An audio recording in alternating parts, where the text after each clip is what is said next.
Историята на кафето започва в Етиопия, където легендата разказва, че пастир на кози на име Кауди открива енергизиращите ефекти на кафето, когато козите му стават по-енергични след като ядат от плодовете на кафееното растение. От Етиопия кафето се разпространява на Арабския полуостров, където се култивира и търгува на широко.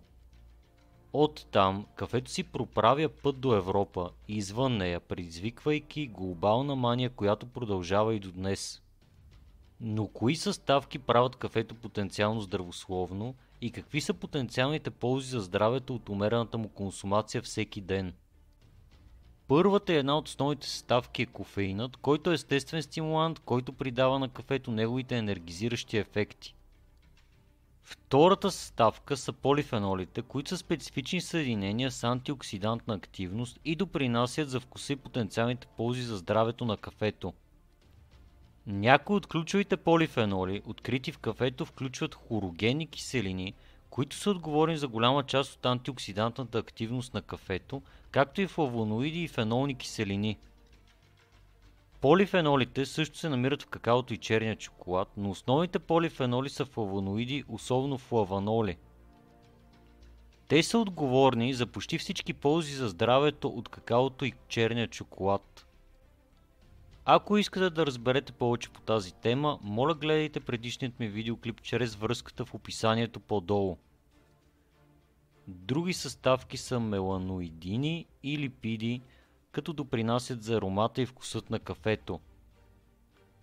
Част от кафето са и продуктите от реакцията на Майлърд, които са съединения, образувани по време на процеса на печене, допринасящи за вкуса и аромата на кафето. Важно е да се отбележи, че акриламидът е потенциално вредно съединение, което може да се образува също по време на реакцията на Майлърд. Можете да гледате видеото ми за акриламидът чрез линка в описанието по-долу, в което се обяснява в кой вид кафе това съединение присъства повече и как изпичането на кафето влияе върху количеството му в кафето. И сега, нека да видим какви биха могли да бъдат основните ползи за здравето от пиенето на нормално количество кафе всеки ден. Ако харесвате видеоклипа за момента, моля дайте му палец нагоре и се абонирайте за моят канал, за да не пропуснете ново съдържание като това.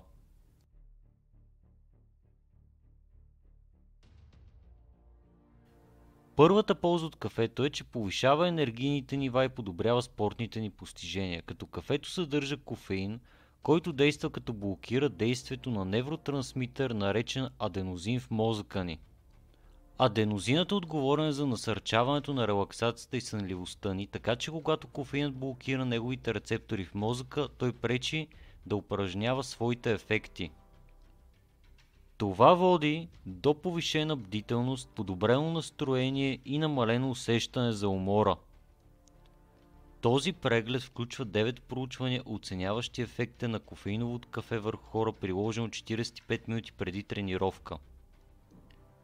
Значителни подобрения в издръжливостта са наблюдавани в 5 от 9 проучвания. Установено е, че пиенето на кафе преди тренировка подобрява издържливостта на хората и намалява тяхното усещане за усилие в сравнение с хората, които не приемат кафе преди тренировка. И преминаваме към следващата потенциална полза, като някои изследвания показват, че редовната консумация на кафе може да бъде свързана с намален риск от развитие на диабет тип 2 в дългосрочен план. В този преглед се съобщава, че проспективни епидемиологични проучвания показват връзка между обичайната консумация на кафе и по-ниският риск от диабет тип 2. Важно е да се отбележи, че намаляването на риска от диабет тип 2 чрез консумацията на кафе не включва внезапен ефект върху кръвната захар, инсулина или инсулиновата резистентност след хранене. Изглежда, че едно от основните места на действие на кафето е черния дроб и води до по-нисък риск от затлъстял черен дроб. Друг основен ефект от приема на кафе е запазването на функционалната маса на бета клетките, като това са вид клетки, намиращи се в панкреаса, и тези клетки са отговорни за производството и секретирането на хормон, наречен инсулин.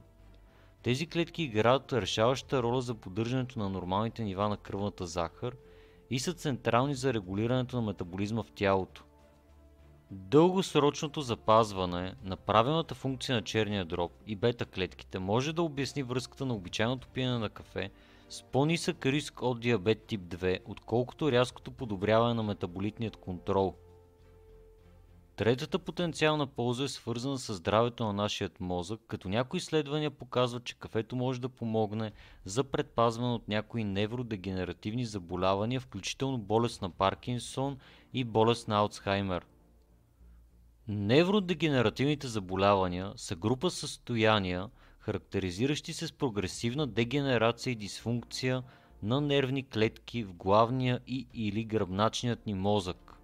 Това влошаване води до намаляване на когнитивната функция, контрола на движението и други неврологични функции. Когнитивната функция се отнася до способността на мозъка да обработва и разбира информация, да взема решения, да решава проблеми и да изпълнява задачи, свързани с паметта, вниманието, езика, възприятието и изпълнителната функция.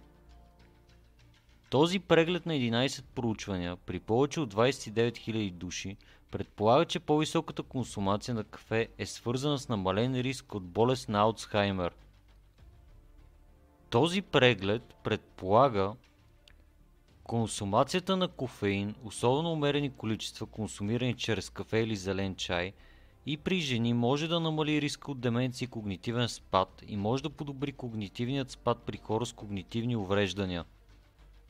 Последната потенциална полза е свързана с здравето на сърцето, като консумацията на кафе се свързва с различни ефекти върху здравето на сърцето и резултатите от изследванията са смесени.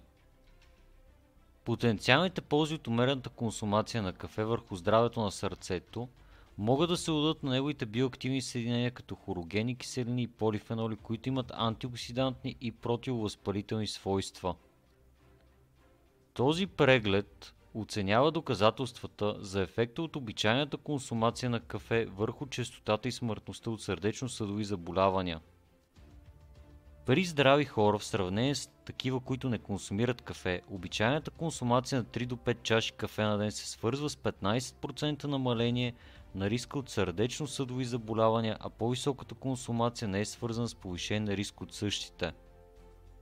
Освен това, в сравнение с липсата на прием на кафе, обичайната консумация на 1 до 5 чаши кафе на ден е свързана с по-нисък риск от смърт. Въпреки това, пациентите с хипертония, т.е. повишено кръвоналягане и неконтролирано такова, трябва да избягват консумацията на големи дози кофеин. При хора с добре контролирано кръвно налягане, консумацията на кафе вероятно е безопасна, но тази хипотеза трябва да бъде потвърдена от допълнителни изследвания и проучвания. Тук се споменава, че при индивиди с нормално кръвно налягане или страдащи от високо кръвно налягане, кръвното налягане се повишава рязко в рамките на няколко часа след консумацията на кафе или кофеин. Целта на това проучване е да се оцени връзката на обичайната консумация на кафе с 24-часовото кръвно налягане и контрола му сред по-възрастни хора, страдащи от хипертония, т.е. повишено кръвно налягане. Сред 705 участника, страдащи от високо кръвно налягане, тези, които консумират над 3 чаши кафе на ден, показват по-високо 24-часово систолно и диастолно артериално налягане в сравнение с непиещите кафе.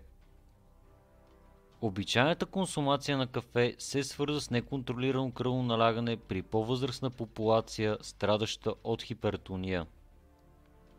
В заключение, можем да кажем, че дебатът относно здравните ефекти на кафето продължава да се разгръща, като ново появилите се изследвания хвърлят светлина върху неговите потенциални ползи.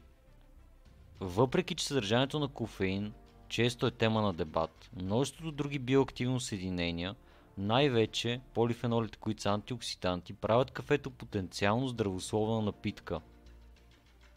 Умереността изглежда от ключово значение, тъй като прекомерната консумация на кафе може да доведе до неблагоприятни ефекти като ускорен пулс, повишено кръвно налягане и нарушен сън.